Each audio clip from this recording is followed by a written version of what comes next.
मित्रों, पुष्पेंद्र कुलश्रेष्ठ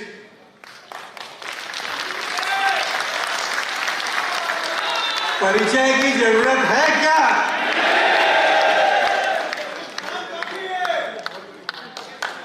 हमें आपको जगाने वाले, झंझोड़ने वाले और जो जिस भाषा में समझता है उस भाषा में समझाने वाले पुष्पेंद्र कुलश्रेष्ठ।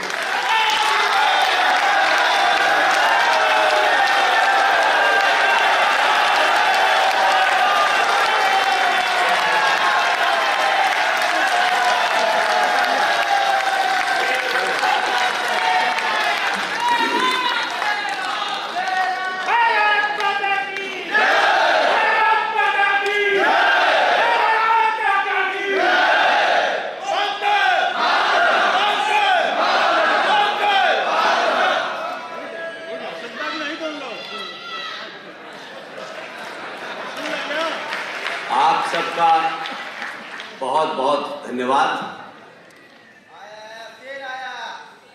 और इसलिए भी धन्यवाद करना चाहता हूं, बनारस में 4 घंटे तक खामोशी से आप सुनते रहें और उसके बाद फिर सुनने की मंशा हो तो आपको मुबारकबाद।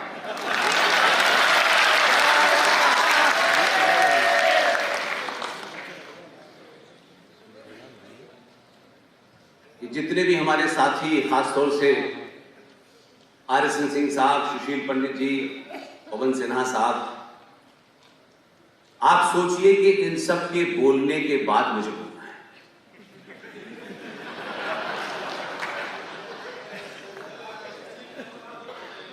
इसलिए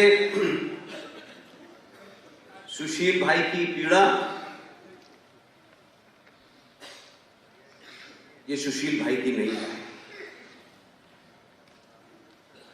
सुशील भाई ने कहा कि 19 जनवरी को विश्व के 12 देशों में हम इस बार इसको एक नए तरीके से पेश करेंगे कि उनके साथ क्या हुआ है। विश्व के 12 देशों में जाने के बावजूद भी अगर सिर्फ भारत में इस बात को लेकर के लोगों में जागृति की जाए तो 95 करोड़ की जनसंख्या 12 देशों से बहुत बड़ी है। ये दुर्भाग्य हमारा।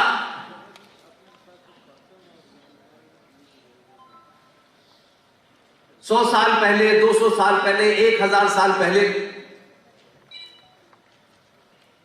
क्या हुआ, क्या नहीं हुआ, इतिहास में क्या पढ़ाया, स्कूल में क्या पढ़ाया, विश्वविद्यालय में क्या पढ़ाया, मैं वहां से बात शुरू करता ही नहीं।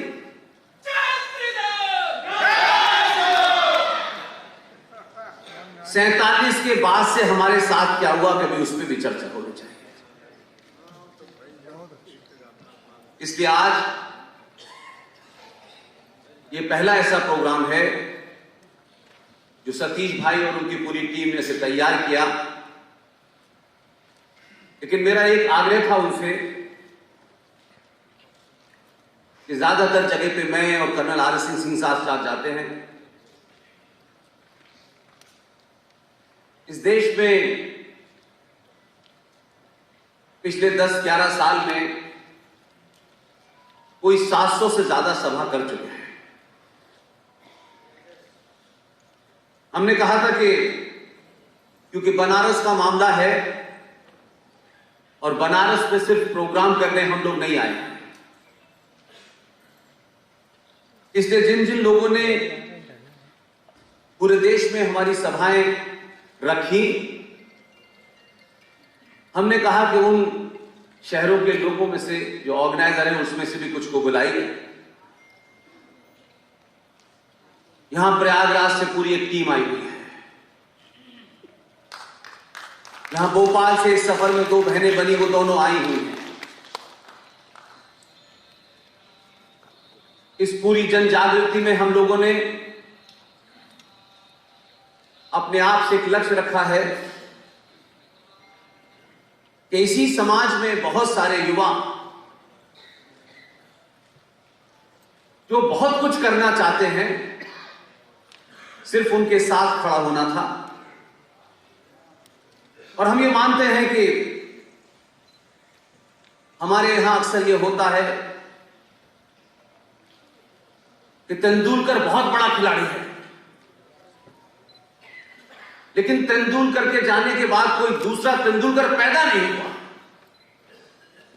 और ये बात कहते वक्त हमको लगता है कि जिसका नाम ले रहे हैं वो इतना बड़ा था कि कोई दूसरा तेंदुलकर पैदा हो ही नहीं सकता। मैं इस बात को इस तरह से लेता हूं कि अगर तेंदुलकर ने अपने रहते हुए 10 तेंदुलकर पैदा नहीं किए तो उसका बड़े होने का कोई मतलब नहीं।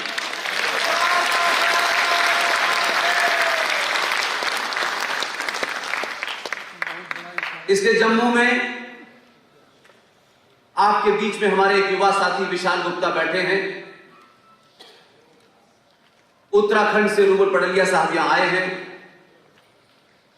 गुना से शेरा राजपूत आए हैं। ये अपने अपने शहरों में अपने सीमित साधनों के साथ लड़ रहे हैं। अब क्योंकि 5-4 विद्वान बोल चुके हैं, तो जो जो कुछ छूट गया है उस पे मैं सीधी टिप्पणी कर देता हूं। विष्णु शंकर जैन साहब, मेरा ख्याल है कि पिछले साल इसी हॉल में एक प्रोग्राम था,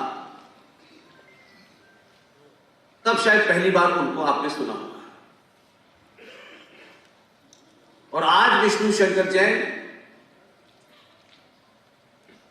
बनारस की गली गली में जाने जाते हैं।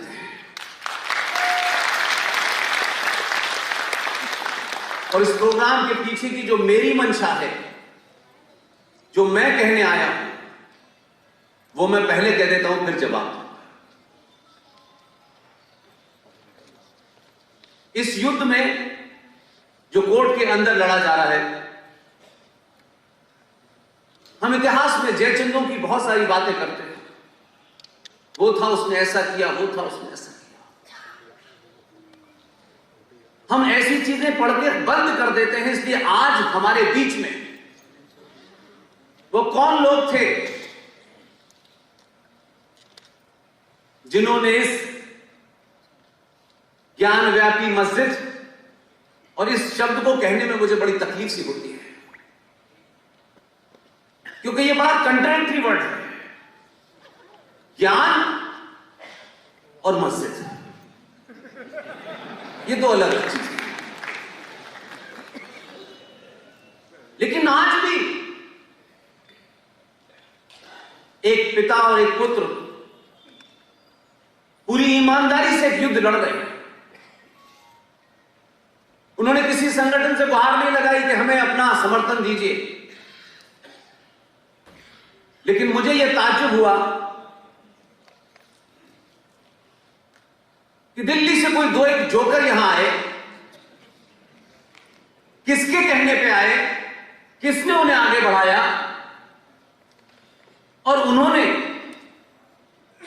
हिंदू पक्ष के नाम पर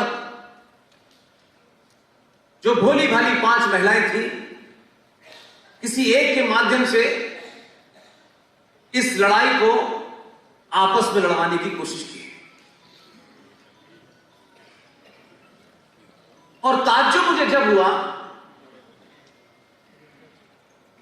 कि जो इस्लाम के मानने वालों का पक्ष था, वही उस तथाकथित जो फ्रॉड कोई आया है, मैंने सुना है यहां आपके बीच में, वही एफिडेविट उसका भी है।